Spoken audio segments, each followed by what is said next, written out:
Since LIFO uses the most recent prices of goods purchased in order to determine the cost of goods sold, this can end up with these layers that are accumulating, and when you have an old layer of inventory that is sold off or eroded, when you have this erosion of a LIFO layer, that can lead to dramatically higher income. And so that's a little abstract, so let's get into an example. Let's say that you sell horse manure for fertilizer. And so let's look at your inventory here. So here's your inventory, and I'm just going to show you some purchases that you've had. So let's say in 2017, you purchased 8,000 pounds of horse manure at a cost of $1 per pound. Now, because you're using LIFO, if the price were to increase, for example, to $5 a pound, the price were to increase to $5 a pound, you bought another 500 pounds, let's say, after this 8,000. So if you did that, let's say then you then sold 40 pounds of it. So the 40 pounds would come out of this 500 that you most recently purchased, right? Let's say that this was 2018 right here, or 2019. So the purchases, when you look at cost of goods sold, they're going to come out of that 500. And so they're going to be at this $5. Now, what happens is if you keep making purchases and you sell a little bit, but you never eat into this layer right here. We can think of this as a layer. This is a layer of inventory. But if you buy more inventory and then you sell and you don't sell more than 500, you're going to still have this 8,000 here until you sell more than this 500, or let's say in the next period you sell, or let's say you bought another 2,000. So let's say you buy 2,000 in the next period. Now we say, okay, look, unless you were to sell 2,500, you are not going to eat into this layer right here. That's not going to affect cost of goods sold or anything like that. So let's say that this layer just built up, for example. And let's just say that this is 2017. Let's say, I'm just going to represent these all as layers now. Let's say 2021, you have a layer of 500 pounds that you bought for $5 a pound. And then let's say 2022, you have 2,000 pounds, and that's $6 a pound it cost you. So now these are each layers, right? So this is a layer.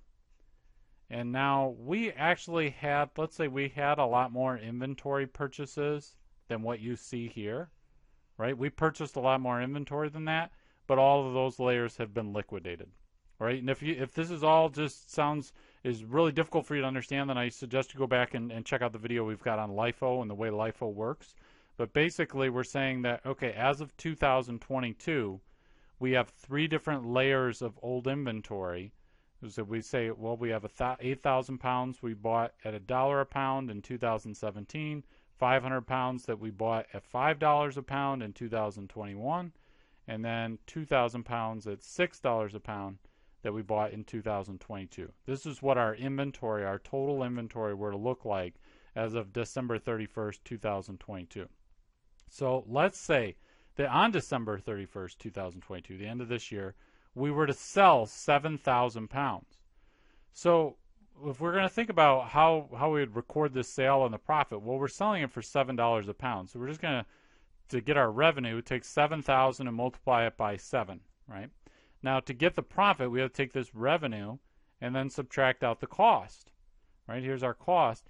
But our cost is computed according to LIFO. So we're going to say, okay, that's 7,000, 2,000. This is going to disappear. That whole layer is going to disappear. This 500 here is going to disappear.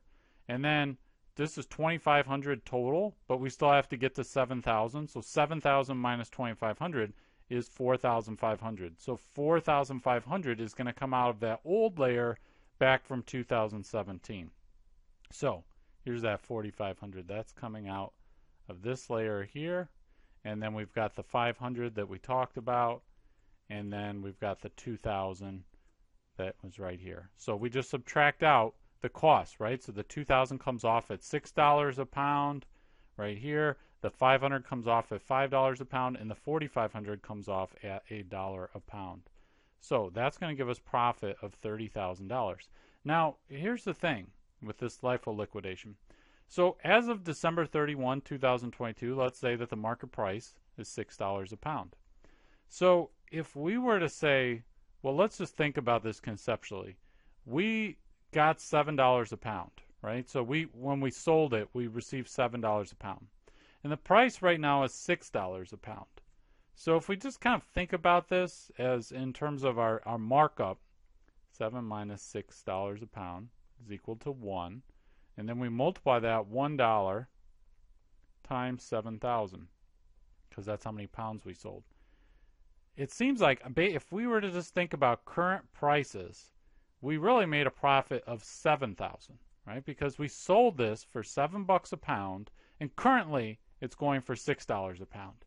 Now you say, well, why is the profit when we compute it so high? It's 30,000. It's not 7,000. It looks like this is more than quadruple what the current rate is, right? So why does it look like we had such a great profit on this? Well, the reason is that we eroded or ate into this layer of inventory that is old, right? This is like 5 years old, this inventory. So this is at stale prices. There's been a dramatic increase in the price of horse manure, and so we're peeling off this layer that was $1 a pound. So it's making it look like, wow, we had this great sale and everything. And the reality is we sold for $7 a pound, something that currently on the market is going for $6 a pound. And it's just because we ate into this old inventory layer. Now remember, prices tend to rise in general, right? Prices go up, there's inflation. And so when we have one of these old inventory layers, it's usually at a much lower price. And when we eat into it, when we sell enough inventory to eat into it, then we get that lower price, and it actually makes it look like we're doing a lot better than we actually are. So solution to this, you might be thinking, well, what can we do to kind of address this and so it doesn't look like the profit is so inflated or that we did so much better than what we actually did? So the solution is to use pooling of inventory. And so the idea with pooling is that an increase in the price of one good is going to offset a decrease in a price of another good, right? So let's say we got product A that goes up in price, but then we have product B in the same pool, and product B goes down in price, and that these would cancel out, that these would cancel each other out, right? So we're putting inventory into this pool, and some prices go up, some go down, and so that pooling is kind of mitigating this LIFO liquidation issue, so we're not going to have these dramatic spikes in our profitability if we eat into an old inventory layer. The problem with that is that firms often change their product mix, right? So now we say, okay, well, we got rid of product A, now we're going to have products B and C, or now we're going to have products C, D, and E. And so firms are changing their product mix constantly. So now the accountants are having to constantly redefine these pools. They're saying, okay, well, now we need another pool. And so it just creates issues. And so there's actually been another innovation to address this concept of redefining of pools and stuff, and that is called dollar value LIFO. And so with dollar value LIFO, we're saying, okay, now it doesn't really even matter what type of good is in here, if it's A and B or it's C, D, and E, because when the goods are put into the pool, we're just going to value them based on their dollar value. So we can have we could have one pool for all the products of inventory that we have for our firm. We could still have multiple pools if we wanted and so forth. And I'm going to talk about dollar value LIFO and how we would account for inventory that way in the next